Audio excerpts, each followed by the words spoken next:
Hello, कसे आहात सर्व? मस्त मजेत ना? मजेतच राहा. सर्वांना श्री स्वामी समर्थ. आणि पुन्हा माझ्या नवीन एका ब्लॉगमध्ये तुमचं स्वागत आहे.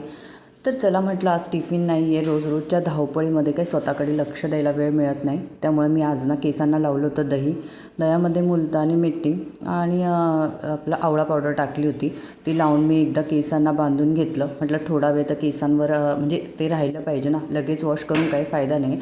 तर तोपर्यंत मी बघा हे आवरून घेतली, लादी वगैरे पुसून घेतली आणि बाकी भांडी वगैरे होते, किचन वगैरे सगळं आवरून घेतलं. आणि त्यानंतर माझी बघा अंघोळ करून मी झाले आहे फ्रेश. तर म्हटलं चला आज काय शिवजयंती, जरा ऑरेंज ड्रेस घालूया. तर हा ड्रेस मला अचानक आठवला की अरे म्हणजे माझ्याकडे एक जुना ड्रेस होता, तो मी काढला घालायला. तर हे बघा मी बघते तर तो थोडा ना गोळा वगैरे झाला आहे, पण वेळेवर ठरल्यामुळे मी म्हटलं जाऊ द्या, कुठे प्रेस करत बसू नाही का, घरातल्या घरात तर आहे. बाकीचे भरपूर कामं आहेतच पडलेली घरामध्ये, ते पण आवरायची आहे. याला प्रेस करत बसले तर भरपूर वेळ जाईल. आणि त्यात काय ना, आज शिवजयंती असल्यामुळे आणला होती सुट्टी, त्यामुळे जेवणाकडे काही दुर्लक्ष करून चाललं नव्हतं. जेवण काही ना काही तर बनवावंच लागणार होतं.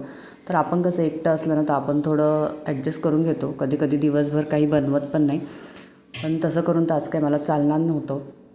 त्यामुळे मी घेतला होता मसाले भात बनवायला. आणि व्हेजिटेबल पण होते घरामध्ये, तर म्हटलं चल छान प्रकारे बनवून होईल मसाले भात. तर हे बघा म्हणजे टाकते मी आता मसाले भात. तर मी ना म्हटलं कुठे ना मोठा कुकर वापरत बसू, त्यामुळे छोट्याच कढईत बनवते. दोघांपुरताच बनवायचा होता, त्यामुळे मी कढईतच तो टाकून दिला. आणि त्यात ना काय कसं आहे ना, की व्हेजिटेबल असल्यानंतर नंतर आहे ना, ते मी असेच पण नाही टाकत. त्यामध्ये मी त्याला दही मसाले वगैरे लावून जर ठेवला ना, तर तो खूप छान प्रमाणात होता. तुम्हीही कधी करून बघा की दही वगैरे लावून म्हणजे पुलाव. तर आणखी दुसरी गोष्ट म्हणजे की मी तेलातच आपले तांदूळ वगैरे सगळं फ्राय करून घेते. त्यानंतर त्यामध्ये गरम पाणी टाकते. अशा प्रकारे मी पुलाव बनवते. तर चला, आज आहे शिवजयंती. तर तुम्ही कशी साजरी करणार आहात? मी म्हणजे कसं, शिवजयंती एक सणाप्रमाणे असतो आणि मी संध्याकाळी पुरण वगैरे बनवणार आहे असं विचार तर मी केला आहे. पण संध्याकाळी थोडा वेळ मला आयांनाही जरा बाहेर घेऊन जायचं आहे. घरात तो कंटाळून पण जातो. आणि म्हटलं आज काही बाहेर कार्यक्रम वगैरे असेल तर त्याला थोडं दाखवून आणते, म्हणजे तो फ्रेश होईल. आणि मुलांना ना असे कार्यक्रम दाखवणं खरंच खूप गरजेचं आहे, त्याशिवाय त्यांच्या ज्ञानात भर कशी पडणार ना. तर हे बघा, मी ना जो पुलाव केला होता ना, त्याच्यामध्ये मिठाचं प्रमाण टेस्ट करत होते. आणि मिठाचं प्रमाण मी कसं टेस्ट करते माहिती आहे का, जे पाणी असतं ना, ते थोडं जास्त प्रमाणात जर खारं लागलं ना, तर पुलावला मिठाचं प्रमाण एकदम व्यवस्थित झालं आहे असं वाटतं. तर चला, सगळ्यात मोठं आणि म्हणजे त्रासदायक काम करायला घेतलं आहे, ते म्हणजे मसाले भरते. तर कसं ना, मसाले भरताना आपण कितीही काळजी घ्या, पण म्हणजे थोडी आग होणारच. एक तर हाताची तरी होणार, नाही तर चेहऱ्याची तरी होणार. पण हे काम एकदा झालं ना, की मला मोठं काम केल्यासारखं वाटतं. त्यामुळे म्हटलं एका साईडला पुलाव शिजतोच आहे, तोपर्यंत मसाले भरून घेते. आणि मी मोठ्या बरण्यांमध्ये जे मसाले भरले, त्यानंतर उरलेले मसाले मी आपला जो रेग्युलरचा डब्बा आहे ना मसाल्याचा, त्यात भरून घेतले. तर हा डब्याचा एक फायदा कसा सांगू ना, की हा जरा मी मोठा घेतला आहे. आणि आत्ताच मी दिवाळीलाच तो मेशोवरून ऑर्डर केला होता. तर मोठा घेतल्यामुळे कसं होतं ना, की सारखे सारखे मसाले भरावे लागत नाही. कमीत कमी 8 दिवस तरी हे मसाले आपल्याला पुरून जातात. त्यामुळे मोठ्या डब्याचा हा फायदा होतो. तर आणखी सांगायचं म्हणजे मी मसाले रेडीमेडच घेते. मी वर्षाचा मसाला माझा भरलेला नसतो. तर मसाल्यामध्ये ना माझा मालवणी मसाला असतो आणि बाकी धना पावडर आणि गरम मसाला. ते बघा इकडे ना म्हणजे पुलाव पण बनून रेडी आहे. आयन खाली खेळायला गेला आहे, आल्यानंतर तो लगेच भूक करणार. त्यामुळे म्हटलं चला रेडी करून ठेवू. आणि गरमी तर एवढी वाढत चालली ना, त्यामुळे उरलेल्या दह्यामध्ये मी ताक पण बनवून रेडी ठेवलं आहे. तर बाकी कसं आहे ना, की आता आयान आला ना, की आयांना जेवायला वगैरे वाढून देते आणि राहिलेली काही छोटी मोठी कामंही मी करून घेते. तर इकडे ना कपड्यांच्या घड्या वगैरे मी घालत होते, पण बघायला आले तर आयन काहीतरी शोधाशोध करत होता. तर आयन काय शोधत होता माहिती आहे, त्याची ड्रॉइंग बुक शोधत होता.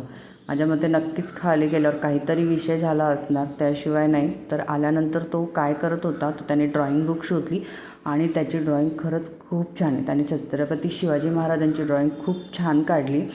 तर हे बघा, अशा प्रकारे मला वाटतं तो म्हणजे त्याने घरातच शिवजयंती साजरी केली. अशी की त्याने जी ड्रॉइंग काढलेली होती ना, ती त्याने ठेवली आणि त्याला फूल हार वगैरे वाहून आहे ना छान प्रकारे जयंती साजरी केली. म्हणजे मीही त्याला सपोर्ट केला. तर मी असंच म्हणेल की अशा प्रकारे छान आम्ही घरात शिवजयंती साजरी केली. त्याने अजूनही काही भरपूर केलं होतं, पण व्हिडिओमध्ये दाखवत बसले ना तर खूप मोठा व्हिडिओ होऊन जाईल. त्यामुळे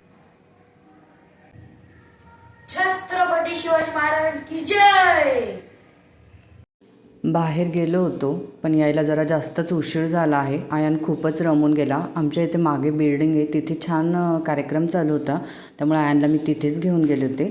तर छान कार्यक्रम मलाही आवडले. तिथेच आम्ही रमलो, जरा आयान फ्रेश झाला. त्यानंतर म्हटलं चला घरी जेवण वगैरे बनवायचं आहे. तर आयानला थोडं मनवूनच मी घरी आणले. आयानची तर काही येण्याची इच्छाच नव्हती. पण ना जाता जाताना एक हे बघा, मी जी तुम्हाला फोटोवरती दाखवला ना, ते एक गाडी नाही का मुलांनी इतकी सुंदर सजवली होती ना फुलांनी, आणि त्यावर ना छत्रपती शिवाजी महाराजांची मूर्ती ठेवली होती. खरं सांगू एवढं छान वाटत होतं ना की बघताना ना मी फक्त फोटो घेतला. खरं सांगते व्हिडिओ काढायलाच विसरून गेले ते बघितल्यानंतर. पण सिरियसली मला खूप म्हणजे खूप छान वाटलं ते, म्हणजे त्याचं ती गाडी वगैरे बघून. तर मी त्याच्यासोबत बघा एक छोटा फोटो पण घेतला आहे, तोही तुम्हाला इथे शेअर केला आहे. तर असो, बाकी काय ना, संध्याकाळी पुरणाचा बेत होता. तुम्हाला बोललेले मी की मी आज पुरण करणार आहे. पण झालं काय ना की मिस्टरांचा फोन आला. ते बोललेले की मला कमी भूक आहे, मी काही जास्त जेवणार नाही, माझं उशिरा जेवण झालं आहे. तर म्हटलं मग आता एवढं पुरण वगैरे करत बसू तर जास्त होऊन जाईल. त्यानंतर दुपारचा ना पुलाव पण उरलेला होता, म्हणून मग मी कॅन्सल केली पुरण वगैरे बनवायचं. तर बनवेल आता कधीतरी, तशी माझी खायची इच्छा तर होती, पण आता ठीक आहे, नेक्स्ट टाईम कधीतरी बनवेल. पण मी असं नाही मग की पुरण कॅन्सल केलं त्यामुळे दुसरं काही नाही. तर मी खीर बनवलीच आहे, गोड म्हणून काहीतरी थोडंसं काय होईना आजच्या दिवशी. तर बाकी त्यामुळेच तर मिस्टरांचा फोन आलेल्यामुळेच मी थोडासा अजून वेळ तिथे थांबून गेले की म्हटलं चला थोडा तो फ्रेश होईल, अजून त्याचा म्हणजे नादी लागला आहे तर लागू देऊ असं. तर हे बघा मी खीर बनवत आहे. खिरीमध्ये जे काजू बदाम टाकले तेही मला बारीक करून ठेवायचे आहेत. आता उद्या ना भरपूर काम आहे. उद्या मला अद्रक लसणाची पेस्ट पण बनवायची आहे. चहा बनवताना, भाजी बनवताना ना सारखं ते अद्रक किसत बसावं लागतं, ते काही मला आवडत नाही. तर चला जेवण माझं रेडी झालं आहे. तुम्हाला माझा आजचा व्हिडिओ आवडला असेल तर नक्की लाईक करा आणि चॅनलला नक्की सबस्क्राईब करा.